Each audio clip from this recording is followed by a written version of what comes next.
Bueno, un saludo cordial para toda la gente de Mirando el Campo que nos sigue en las diferentes redes sociales. Estamos con uno de los líderes campesinos del centro oriente de Boyacá, Fabián Orduz, dedicado también al agro, ¿no? Bienvenido a Mirando el Campo. Bueno, muchas gracias, cordial saludo. Hemos venido liderando procesos desde la agricultura como campesino, que orgullosamente lo soy, es mi principal profesión, ingeniero agrónomo, especialista en gestión de proyectos, pero trabajador del campo toda la vida. Antes del 2013 sembrábamos papa, ahora cultivamos café. Desafortunadamente las condiciones que se han planteado en el país desde hace ya años nos han venido reduciendo las posibilidades de la agricultura, y eso ha sido digamos lo que hemos venido hablando desde el paro agrario del 2013. Estuvimos como negociadores también en las mesas en Tunja, allí donde se plantearon precisamente las soluciones a las problemáticas que hoy vivimos, aumentadas en gran parte porque hubo unos oídos sordos por parte del gobierno nacional frente a esas problemáticas que planteamos en ese momento. Entonces hemos venido en esa lucha, construyendo lógicamente desde las bases sociales, construyendo desde los liderazgos regionales, y estamos convocando de alguna manera a la ciudadanía a solidarizarse y a entender de que sin campesinos no hay ciudad. Bueno, me dice usted que también está sembrando café, ¿en dónde? En un municipio que es muy hermoso, que es San Eduardo, Boyacá, la tierra de mi esposa. Quiero contarles que estoy casado con Rosaura Alfonso y tengo 3 hijos, 2 hombres y una niña de 2 añitos. Me dice que es exactamente del municipio de Tuta, ¿cierto? Sí, señor, natal del municipio de Tuta. Allí, viví hasta el 2015, y hemos generado, digamos, a nivel departamental un proceso de defensa del agro, de defensa de los campesinos, entendiendo de que esto que ha sucedido desde 1991 con la apertura económica, donde nos acabaron con los cereales, donde nos desplazaron a muchísimos campesinos a las ciudades, y donde hoy prácticamente nos redujeron al cultivo de la papa, y hoy nos lo están quitando también. Sí, claro, yo había escuchado que estos sectores de Boyacá era muy fuerte en el cultivo de los cereales, lo que es la cebada, el trigo, y que hoy en día se está importando prácticamente el 98% de estos productos. Esa es la gran verdad. Lo que generaba la soberanía alimentaria del país, que eran los granos, que eran las harinas, que las producíamos aquí en Colombia, y que antes existían las malterías, que antes existían los molinos, eso desapareció después de 1991, y prácticamente hoy vemos que estamos totalmente dependiendo para el pan del desayuno. Y como lo decía en una sesión que estuve en la Cámara de Representantes, les decía que nos habían quitado el desayuno con la apertura económica, y que con los tratados de libre comercio hoy nos iban a quitar el almuerzo, porque el pan ya está a 700 pesos en las ciudades por el costo de las harinas, porque todas son importadas. Y hoy tenemos graves problemas que hasta pueden escasear y no nos pueden, y podemos entrar en la hambruna que ha pronunciado también la FAO, y que los organismos internacionales han dicho que Colombia está en riesgo de aguantar hambre. El único país de Latinoamérica en este riesgo, ¿no? El único país de Latinoamérica. Hoy 21 millones de colombianos, no lo hicimos nosotros, lo dice el gobierno nacional a través de sus entidades como el DANE. 21 millones de colombianos pueden solamente acceder a 2 veces a la comida 2 veces al día, y 7 millones de colombianos solamente 1 vez al día. Y de cada 100 niños, 10 están en desnutrición crónica, en un país con vocación agrícola, en un país donde pudiéramos producir comida a las 24 horas del día.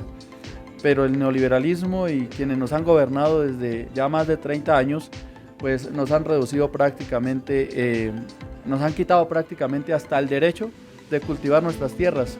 Hoy nosotros los campesinos somos propietarios, o tenemos al menos terrenos donde cultivar, pero nos han quitado el derecho a cultivar. Teniendo la tierra, no podemos cultivarla por los costos de los insumos.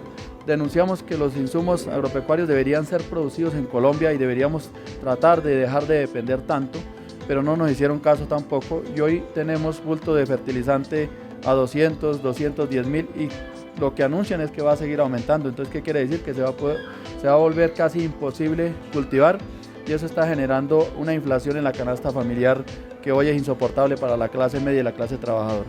Claro, porque los abonos tenemos entendido que vienen importados precisamente de Rusia, Ucrania, y pues estos países están en conflicto en estos momentos. Entonces lo que se prevé es unas alzas mucho más altas.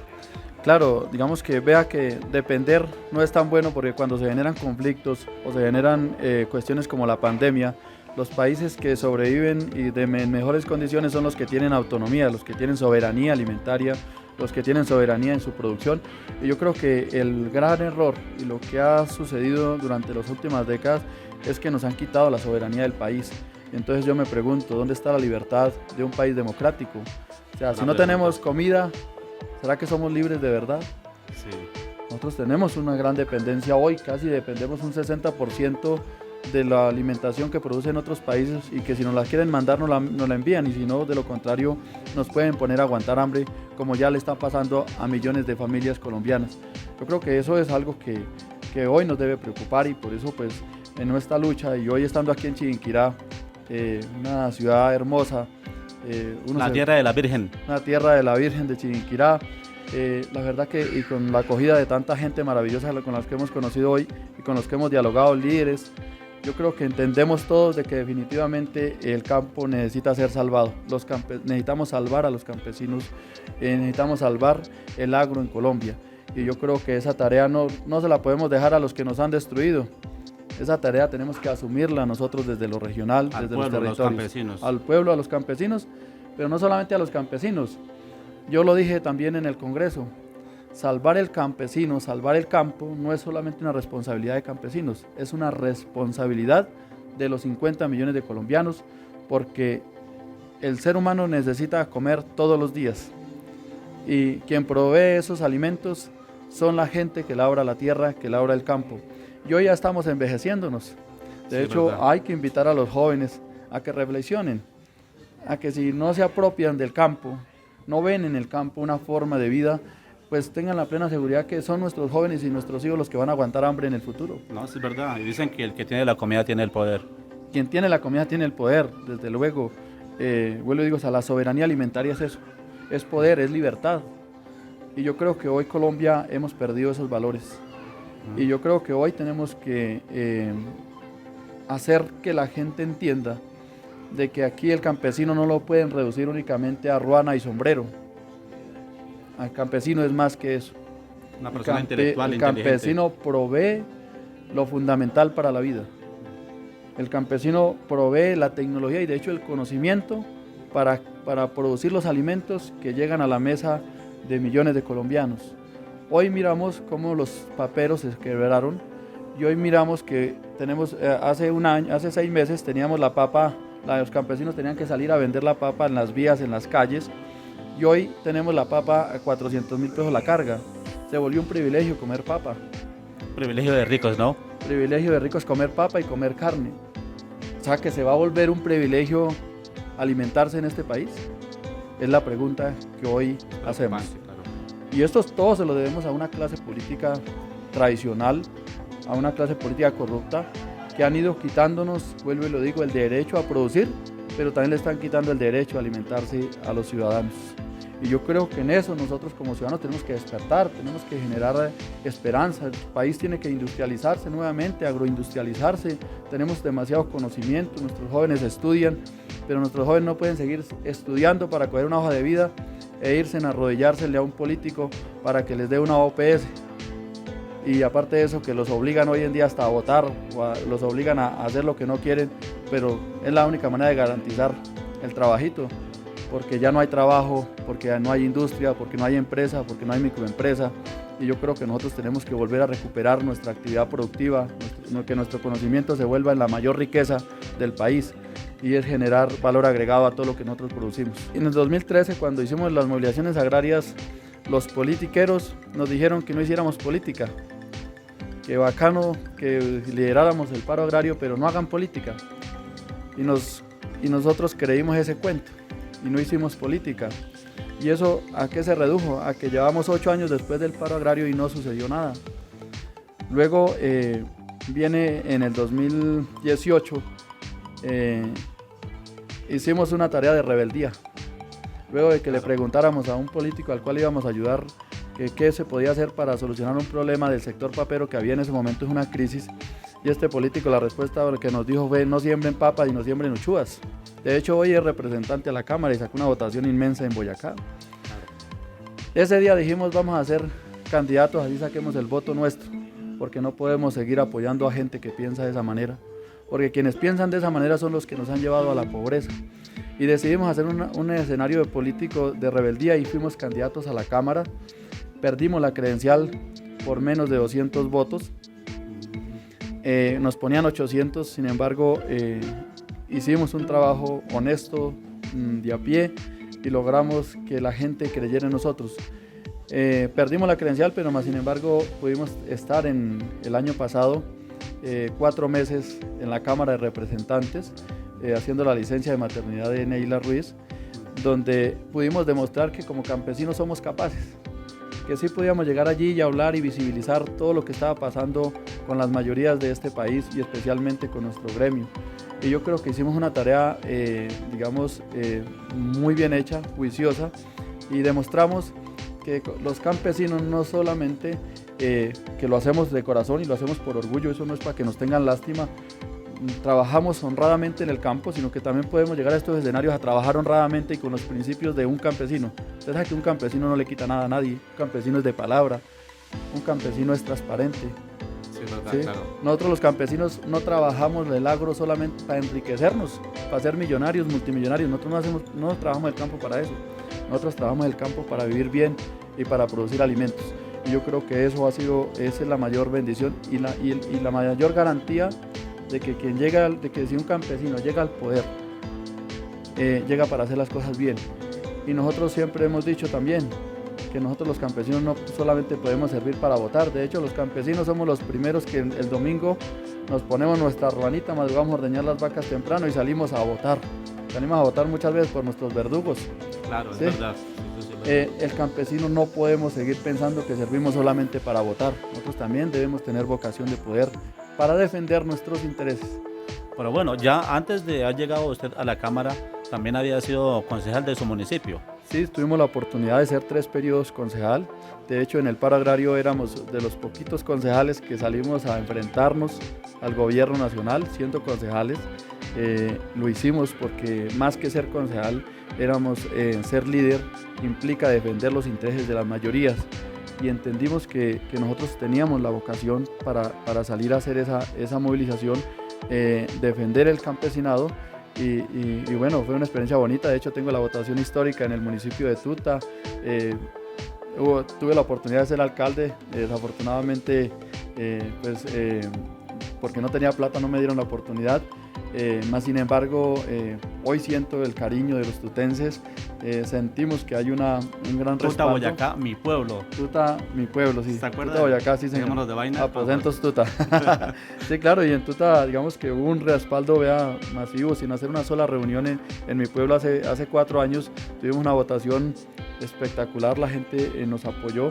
Y yo creo que eso es importante, es el signo de que uno a veces en la política, más que ser un politiquero, uno debe ser un líder, debe ser un orientador, debe ser ayudar a construir desde las bases, ponerse uno en el zapato siempre de las mayorías, y no como hoy sucede en el país, que quienes nos gobiernan y quienes están en el poder se ponen en los zapatos de las minorías, que son los oligarcas y el gran poder económico, y se olvidan, hermano, de legislar para la gran mayoría, los de a pie que somos en este país, que somos yo creo que un 90%.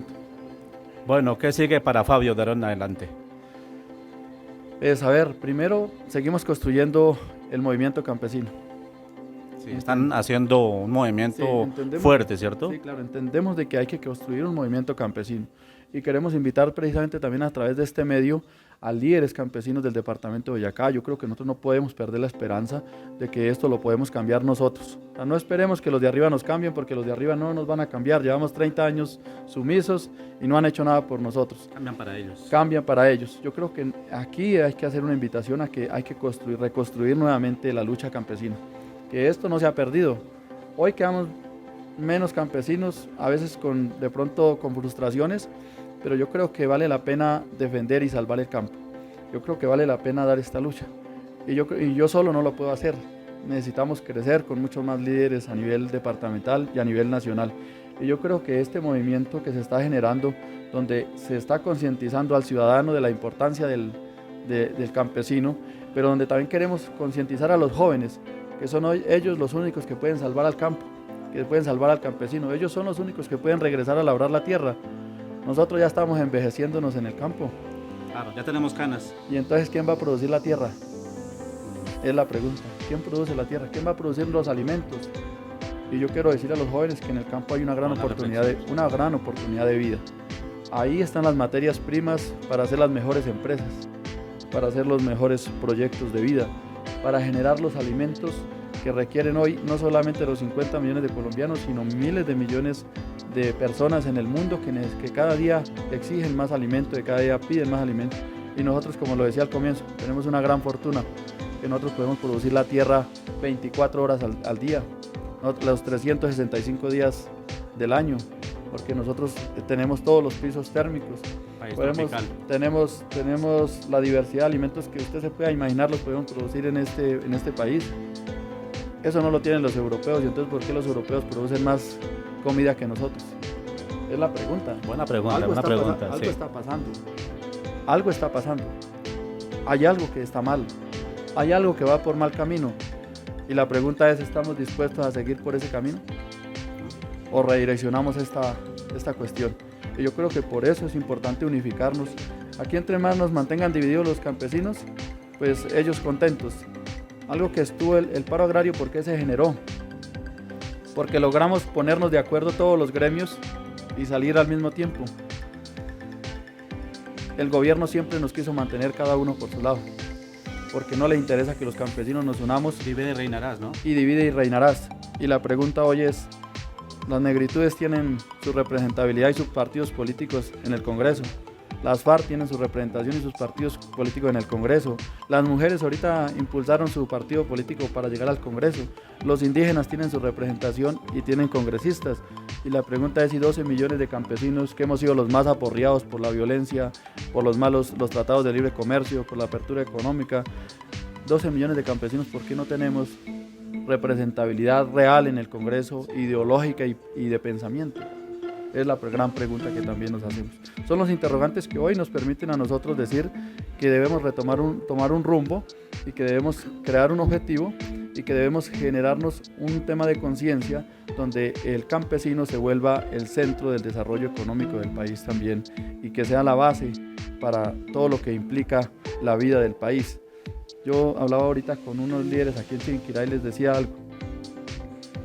Si no hay alimentos, hay desnutrición.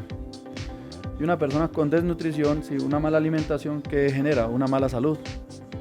O sea, la salud no es solamente la cirugía. No, la salud implica la buena alimentación. Si tenemos un niño desnutrido, un joven desnutrido, ¿será que la educación será buena? Podemos tener los mejores colegios, pero ese joven no se va a poder preparar bien. Si tenemos una mala alimentación y tenemos personas desnutridas, pues tampoco va a haber fuerza laboral. Digamos que esto implica muchas cosas, y por eso hay algo que es fundamental y que no podemos desarraigarnos, y es que tenemos que tener como país la capacidad de producir alimentos. Las grandes potencias en el mundo no se sostienen solamente con petróleo y con gas, se sostienen con producción de alimentos. Entonces nosotros creo que estamos alejándonos de nuestra vocación como colombianos, una vocación agrícola que tenemos.